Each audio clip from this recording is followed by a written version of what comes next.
วันที่6กุมภาพันธ์2026ผ่านมานี่แขวงหัวพัน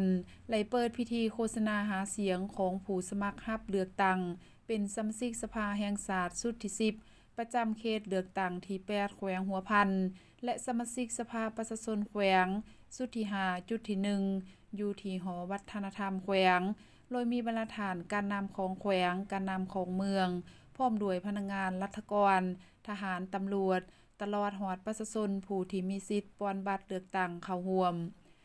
การลงโฆษณาหาเสียงของผู้สมัครเลือกตั้งเป็นสมาชิกสภาแห่งชาติชุดที่10และสมาชิกสภาประชาชนชุดที่5ครั้งนี้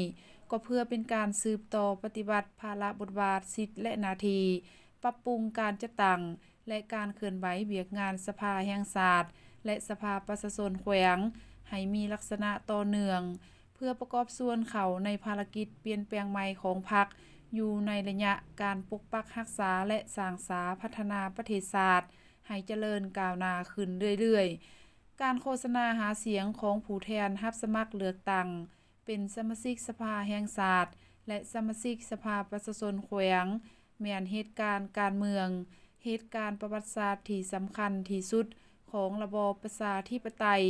เพื่อให้ประชาชนได้มีโอกาสใช้สิทธิ์เลือกเอาผู้แทนของตนไปดำรงตำแหน่งอยู่ในสภา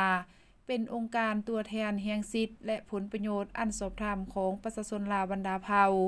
เลือกเอาผู้ที่มีความรู้ความสามารถ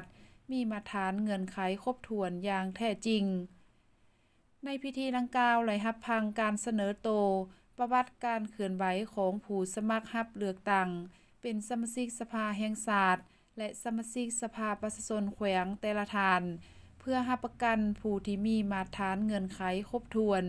รับประกันให้วันเลือกตั้งสมาชิกสภาแห่งชาติชุดที่10และสมาชิกสภาประชาชนชุดที่5ครั้งนี้ให้สำเร็จและรับประกันร้อยส่วนร้อยคือนำพาผู้มีสิทธิ์เลือกตั้งไปปอนบัตรให้ครบถ้วนร้อยส่วนร้อยนำพาการปอนบัตรให้ถูกต้องตามระเบียบการร้อยส่วนร้อยรับประกันความสงบและปลอดภัยร้อยส่วนร้อยรับประกันความโปร่งใสและสำเร็จตามกำหนดเวลาร้อยส่วนร้อย